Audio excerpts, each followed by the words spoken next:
ആ നെഞ്ചരിച്ചില്ലല്ലേ? ഒരു കാര്യം ചെയ്യും, എരിവും പുളിയും തൽക്കാലം ഒഴിവാക്ക്. എണ്ണയും അധികം വേണ്ട. 2 ദിവസം മരുന്ന് കഴിക്കും. എന്നിട്ടും നെഞ്ചരിച്ചിൽ മാറുന്നില്ലെങ്കിൽ നേരെ ഇങ്ങോട്ട് പോരെ. ശരി. ചെന്നാട്ടെ. വരട്ടെ. ഓ, എന്തൊരു വിരോധാഭാസം. ഒരു നെഞ്ചരിച്ചിരികാരൻ മറ്റൊരു നെഞ്ചരിച്ചിരികാരനെ കാണാൻ വന്നിരിക്കുന്നു. എങ്ങനെയുണ്ട്? ജെലിയൂസിൽ സിറപ്പ് കൊടുത്താലോ? വേണ്ടല്ലേ? വേറെ ഏതെങ്കിലും മരുന്ന് ഉണ്ടോ? എനിക്കറിയില്ല. ഇനി ഇടം തടിച്ച് നിൽക്കല്ലേ നിർമ്മലേ. ഒരു സമ്മേളനത്തിനുള്ള അത്രയും രോഗികൾ പുറത്തു നിൽപ്പുണ്ട്. ഈ നശിച്ചോമാർക്ക് പോകാൻ വേറെ ഒരു ആശുപത്രിയില്ല എന്റെ ഈശ്വര. അവർക്ക് കൈപ്പുണ്യമുള്ള ഡോക്ടർ മതിയല്ലോ. നല്ല പെരുമാറ്റം, വിദഗ്ധ ചികിത്സ, തമാശയുടെ വീക്ക്നെസ് നല്ലതുപോലെയുള്ള ആളാണ് ഈശ്വരൻ എന്ന് തോന്നുന്നു. ആയിരിക്കണം. നിർമ്മല എനിക്കൊരു ഉപകാരം ചെയ്തു തരണം. ആ എരപ്പാളി തമ്പിയുടെ മോളുണ്ടല്ലോ, ലണ്ടൻകാരി എവാർച്ചിയസ്, അവളെ ഇങ്ങോട്ട് കെട്ടിയെടുക്കുന്നുണ്ട്. അവള് വന്നു പോകുന്നവരെ ഒരാളെ ഇങ്ങോട്ട് കടത്തി വിടരുത്. ഇത്രയൊക്കെ ആയ സ്ഥിതിക്ക് അവൾക്ക് പിടികൊടുക്കരുതല്ലോ. പ്ലീസ് ഒന്ന് മാനേജ് ചെയ്യണം. അവള് വന്നെന്ന് തോന്നുന്നു. Excuse me, doctor Rajgopal. Thank you. Good morning doctor. Good morning. വരൂ. പുറത്ത് നല്ല ആൾക്കൂട്ടം ഉണ്ടല്ലോ. ഈ തിരക്കിനിടയിൽ സംസാരിക്കാൻ. എന്തൊക്കെയുണ്ട് വിശേഷം നിർമ്മലേ? ഇന്നലെ വന്നെന്നറിഞ്ഞു. കോഴ്സ് കഴിഞ്ഞല്ലേ? കഴിഞ്ഞോന്ന് പറയാം. സുഖാണോ? പരമസുഖം. ഞാനും പര ഡോക്ടറാ. ഈ ഡോക്ടർ എനിക്കിവിടെ ഒരുപാട് സ്വാതന്ത്ര്യം തരുന്നുണ്ട്. ഒട്ടുമിക്ക രോഗങ്ങളെ പറ്റിയും അതിനെ പറ്റിയ മരുന്നുകളെ പറ്റിയും നല്ലപോലെ പറഞ്ഞു തരുന്നുണ്ട്. Is it? He is really great. ഇന്നലെ സംസാരിച്ചപ്പോ എനിക്കത് ശരിക്കും ബോധ്യായി. അലോപ്പതി സൈക്കോളജി കമ്പൈൻ ചെയ്ത് ഒരു പ്രത്യേക രീതി തന്നെ ഡോക്ടർ കണ്ടെത്തിയിരിക്കല്ലേ? അതെ. അപ്പൊ നിങ്ങൾ സംസാരിക്കേ, ഞാൻ വരാം. എന്താണ് ഡോക്ടർക്ക് സംസാരിക്കാനുണ്ടെന്ന് പറഞ്ഞത്? ഈ ചോദ്യം ഞാൻ അങ്ങോട്ടല്ലേ ചോദിക്കേണ്ടത്? അല്ല, അച്ഛൻ പറഞ്ഞു. അതെ, അച്ഛൻ പറഞ്ഞു.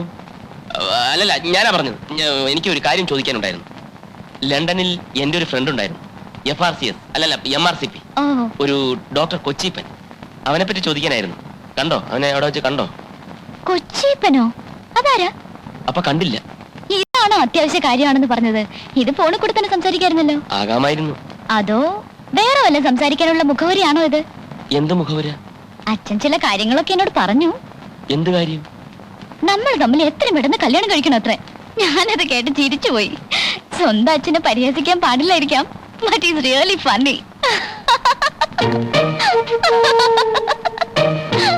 എങ്ങനെയുണ്ട് ഞാൻ ഡോക്ടറെ കല്യാണം കഴിക്കാൻ? എനിക്ക് മനസ്സിലായില്ല. ഞാനെന്താ അത്രയ്ക്ക് മോശമാണ്? ഇന്നലെയല്ലേ നമ്മൾ പരിചയപ്പെട്ടത്. അതുകൊണ്ട് ഒരു ദിവസത്തെ പരിചയം വെച്ചോണ്ട് ഓക്കെ ഞാൻ ഡോക്ടറെ കല്യാണം കഴിക്കാം എന്ന് പറയാനൊക്കോ? ശരിയാണ്, ഒരു ഡോക്ടർ എന്ന നിലയിൽ എനിക്ക് ഡോക്ടറോട് ബഹുമാനമുണ്ട്.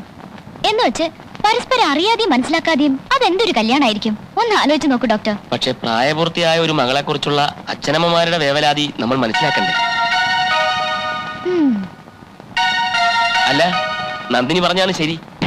ഒരു വിവാഹത്തിന്റെ കാര്യമാവുമ്പം എല്ലാം നന്ദിനിയുടെ ഇഷ്ടം.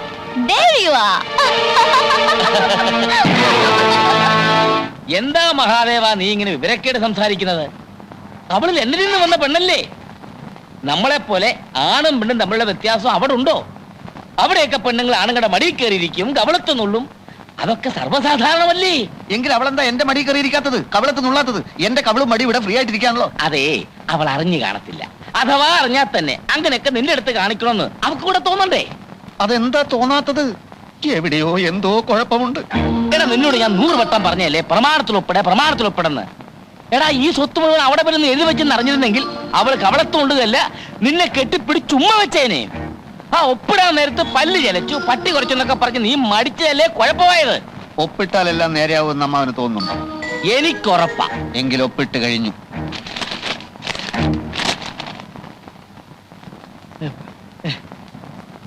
നേരോ? സാവിത്രി, എടി സാവിത്രി, ഇത് എപ്പോ ഒപ്പിട്ടു? നന്ദിനി ലണ്ടനിൽ നിന്ന് വന്നാണ്. ആ രാത്രിയിൽ ഞാൻ ഉറങ്ങിയില്ല. ആ നിലാവുള്ള രാത്രിയിലെ 3-ാം യാമത്തിലെ ബ്രാഹ്മ മുഹൂർത്തത്തിൽ. അപ്പോൾ പല്ലികൾ ചിലച്ചിരുന്നില്ല, കാലൻ കോഴികൾ കൂവിയിരുന്നില്ല. സത്കാര്യങ്ങൾ ചെയ്യാൻ പറ്റിയ സമയം. ഞാൻ പ്രമാണെടുത്ത് ഒപ്പിട്ടു. പക്ഷെ അങ്ങോട്ട് ഏൽപ്പിക്കാൻ ഒത്തില്ല.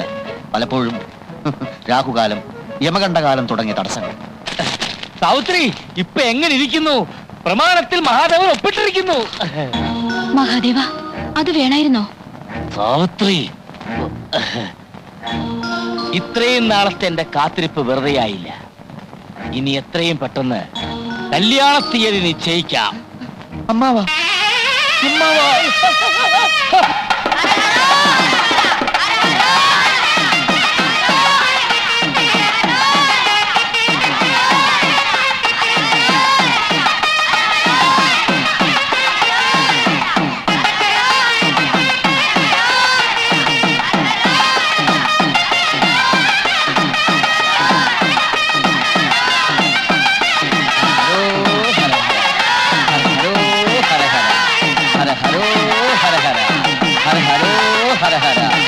സാർ, ഇത് എന്തിനുള്ള പുറപ്പാടാ? എന്താ എന്തിനുള്ള പുറപ്പാടാന്ന്? കാര്യങ്ങളൊക്കെ ആഗ്രഹിച്ച രീതിയിൽ മുമ്പോട്ട് നീങ്ങുകയാണെങ്കിൽ കാവടി എടുത്ത് 51 വീട് കയറി തെണ്ടിക്കോളാമെന്ന് നേർച്ചയുണ്ടായിരുന്നേ. കാര്യങ്ങളൊക്കെ ആഗ്രഹിച്ച രീതിയിൽ മുമ്പോട്ട് നീങ്ങിക്കൊണ്ടിരിക്കുന്നു. കാര്യങ്ങളൊക്കെ എന്ന് വെച്ചാൽ? അത് അതൊക്കെ ഉണ്ടോ. താൻ വൈകാതെ ഡ്യൂട്ടിക്ക് പോ. ഹര ഹര ഹരോ ഹര, ഹര ഹര ഹരോ, ഹര ഹര ഹരോ ഹര, ഹര ഹരോ, ഹര ഹരോ, ഹര ഹരോ, ഹര ഹരോ.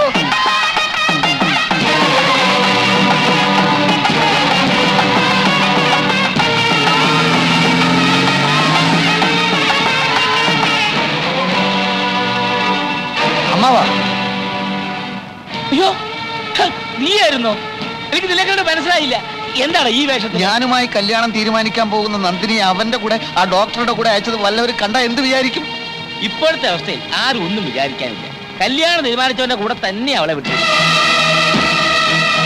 ഞാൻ അവളോടാകുന്നതും പറഞ്ഞു നോക്കിയടാ മഹാദേവ. എന്ത് ചെയ്യാം?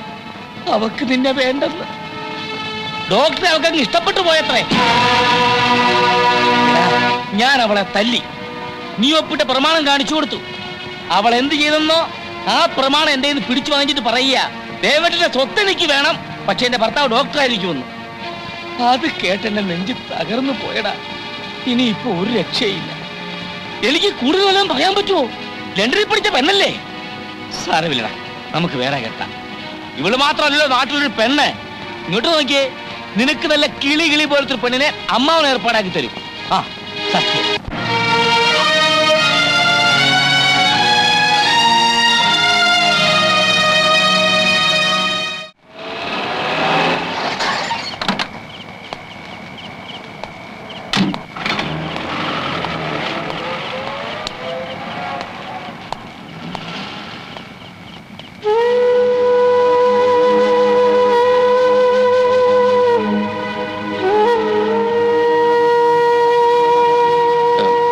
എന്താ?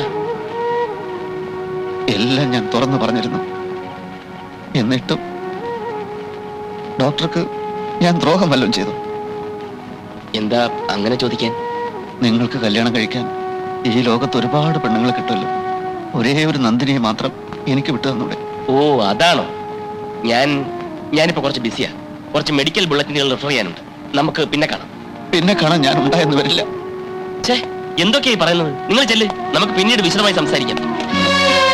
എനിക്കിപ്പോ സംസാരിക്കണം. ഇപ്പൊ സംസാരിച്ചാൽ ശരിയാവില്ല. അത്ര doctor, doctor please, please, doctor വാതിൽ തുറക്ക്. ഡോക്ടർ, ഡോക്ടർ വാതിൽ തുറക്കാൻ പറയുന്നു.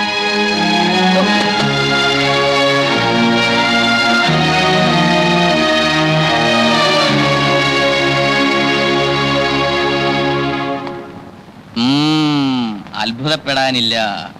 ഒരു കാല് കാണാനുണ്ട്. പെട്ടെന്ന് ഉരുണ്ടുകൂടിയ കാർമേഘങ്ങൾ സൂര്യനെ മറയ്ക്കും പോലെ കർമ്മദോഷത്തിന്റെ ഫലമായിട്ട് വിഘ്നങ്ങൾ ഉണ്ടായേ തീരൂ. കുംഭരാശിക്കാർക്ക് അനുകൂല കാലമാണെന്ന് കഴിഞ്ഞ മാസം എന്നോട് പറഞ്ഞിരുന്നു. പെട്ടെന്നാണല്ലോ ധനുവും രാഹുവും ദിശ മാറിയത്. മാത്രവുമല്ല 3 സബ്ജാതങ്ങളുമായിട്ടാണ് മത്സരം. എന്തെങ്കിലും പ്രതിവിധി? സോമനാഥ ക്ഷേത്രത്തിലേക്ക് ഒരു തീർത്ഥാടനം നടത്തി നോക്കാവുന്നതാണ്. സോമനാഥ ക്ഷേത്രം എന്ന് വെച്ചാൽ അങ്ങ് ഗുജറാത്തിലോ? അതെ, അവിടം വരെ പോയി തിരിച്ചു വരുമ്പോഴേക്കും ഇവിടെ എല്ലാം കഴിയും. കഴിഞ്ഞേക്കാം. മറ്റൊരു പ്രതിവിധിയുമില്ല. ഇഷ്ടപ്പെടുന്നവർ തമ്മിലുള്ള ബന്ധത്തിന് തടസ്സം നിൽക്കാതിരിക്കുന്നതല്ലേ നല്ലത്. എനിക്കാണ് ഇഷ്ടം, അവനാണ് തടസ്സം നിൽക്കുന്നത്. എല്ലാ കാര്യവും ഇന്ന് വരെ ഇവിടെ ചോദിച്ചിട്ടേ ഞാൻ ചെയ്തിട്ടുള്ളൂ. ഒരു ആപൽഘട്ടം വന്നപ്പോ എന്നെ ഇങ്ങനെ കൈയൊഴിയുമെന്ന് ഞാൻ വിചാരിച്ചില്ല. അല്ല, നമുക്ക് എന്നെ പറ്റിക്കായിരുന്നു. അതെ, എന്തിനും പരിഹാരം ഉണ്ടാക്കാം. ഒന്നും പറയണ്ട,